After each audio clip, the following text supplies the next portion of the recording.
Hello people, hope you are doing well. आज हम लोग कॉन्स्टिट्यूशन का एक बहुत ही इंपॉर्टेंट केस डिस्कस करेंगे डिटेल में। Maneka Gandhi versus union of India 1978। पहले हम इस केस के फैक्ट्स देख लेते हैं। Maneka Gandhi was running one Surya magazine. Maneka Gandhi एक मैगजीन उस समय रन कर रही थी और इमरजेंसी के बाद जो है कांग्रेस की सरकार नहीं थी। उसमें उस मैगज़ीन में कुछ इमेजेस पब्लिश करी गई थी, जिसमें जो इमेजेस डिफेंस मिनिस्टर के बेटे की थी। वो इमेजेस की वजह से बीजेपी को गुस्सा आया मेनका गांधी पर और उन्होंने उनका जो पासपोर्ट है वो इम्पाउंड कर दिया, यानी कि सीज़ कर दिया। And she was denied from flying abroad in public interest. ये कहा गया कि उन्हें अब्रॉड नहीं फ्लाई करने दिया जा सकता है। रीज़न क्या दिया गया कि ये पब्लिक इंटरेस्ट में ऐसा है। मेनका गांधी ने इसके ऊपर पिटिशन फाइल करी। सुप्रीम कोर्ट के सामने ये सारे कुछ सवाल उठे। Right to travel abroad is protected under the umbrella of article 21। क्या right to travel abroad article 21 में आता है? तो ये तो सॉल्व हो गया था, ये वाला जो केस है हमारा Satwant Singh Sawhney versus assistant passport officer, क्योंकि ये 1967 का केस था और इसमें राइट टू ट्रैवल को as a fundamental right recognition मिल चुका था under article 21 of the constitution. तो ये तो साफ था कि उनको ज़बरदस्ती रोका जा रहा है अब्रॉड ट्रैवल करने से। It is her fundamental right to travel anywhere she can. Connection क्या है between article 19, 14 and 21?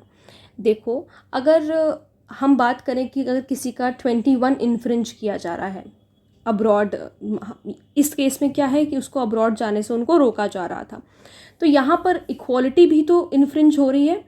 Right to equality भी हर्ट हो रहा है, यहाँ पर उनको इक्वल ट्रीटमेंट तो मिल नहीं रहा। तो एक वो पॉइंट हो गया। आर्टिकल 19 में उनका जो फ्रीडम ऑफ स्पीच है, freedom of speech and expression भी छीना जा रहा है। जो वो एक्सप्रेस करना चाहते, क्या वो एक्सप्रेस कर पा रही हैं? नहीं। Now procedure established by law का क्या स्कोप है, ये भी एक सवाल था सुप्रीम कोर्ट के आगे। और section 10 subsection 3 clause C of the passport act 1967 is violative of fundamental right. क्या ये वायलेटिव है? अब सेक्शन 10 सबसेक्शन 3 क्लॉज C में क्या बताया गया है पासपोर्ट एक्ट के? उसमें ये कहा गया है कि गवर्नमेंट जो है वो इम्पाउंड कर सकती है किसी के भी पासपोर्ट विदाउट एनी रीज़न। तो ये क्या वायलेट करा था फंडामेंटल राइट्स को, और प्रिंसिपल नेचुरल जस्टिस का भी क्या ब्रीच हो रहा है? ये भी क्वेश्चन था सुप्रीम कोर्ट के पास। अब अगर हम आर्टिकल 21 पढ़ेंगे, अभी मैंने इस चैनल पे नहीं बताया है, मैं उसके बारे में बात करूँगी कि आर्टिकल 21 क्या है। लेकिन अगर अभी हम आर्टिकल 21 पढ़ेंगे तो उसमें ड्यू प्रोसेस ऑफ लॉ भी अब ऐड हो गया है। पहले ये नहीं था। इस केस से पहले ड्यू प्रोसेस ऑफ लॉ नहीं था। सिर्फ एक चीज़ थी, प्रोसीजर स्टैब्लिश्ड बाय लॉ। जो प्रोसीजर लॉ ने स्टैब्लिश किया, अब ये जो प्रोसीजर लॉ स्टैब्लिश कर रहा है, ये प्रोसीजर स्टैब्लिश कर कौन रहा है? ये पार्लियामेंट कर रही है। तो ड्यू प्रोसेस ऑफ लॉ का क्या मतलब है? ड्यू प्रोसेस ऑफ लॉ का ये मतलब है कि पार्लियामेंट जो भी लॉ बनाना चाह रहा है या जो भी लॉ बन रहा है, देखना पड़ेगा कि वो कितना फेयर है। कि जो भी ड्यू प्रोसेस ऑफ लॉ का ये मतलब है कि मान लो पार्लियामेंट ने कोई लॉ बना दिया, अब वो ऐसा लॉ है कि वो मान लो वायलेट कर रहा है फंडामेंटल राइट को, तो सुप्रीम कोर्ट जो है उस लॉ को नल एंड वॉइड घोषित कर सकती है। अगर वो एक ऐसा लॉ है जो नेचुरल जस्टिस के प्रिंसिपल को फॉलो नहीं कर रहा, उसको ब्रीच कर रहा है, तो सुप्रीम कोर्ट उस लॉ को नल एंड वॉइड कह सकती है कि इस लॉ का कोई मतलब नहीं है। तो procedure established by law plus due process of law अब इसके बाद फॉलो होने लगा। अब देखते हैं कि जजमेंट क्या आया। The supreme court gave a new dimension to article 21 and held that the right to live is not merely a physical right. Supreme court ने आर्टिकल 21 को एक नया ही डायमेंशन दे करके ये कहा कि राइट टू लिव का मतलब ये नहीं है कि सिर्फ फिजिकल राइट है, आप सिर्फ एग्जिस्ट कर रहे हो like an animal. Human beings का ये मतलब नहीं है, but includes within its ambit the right to live with dignity. ये क्या कर रहा है आर्टिकल 21? आपका राइट टू लाइफ तो आपको दे ही रहा है, लेकिन ये भी कह रहा है कि आपको डिग्निटी से यहाँ पर ये रहने की जो है फ्रीडम दे रहा है। तो अब क्या हम इससे ये कह सकते हैं कि इसमें आर्टिकल 14 और 19 का भी रिलेशन है?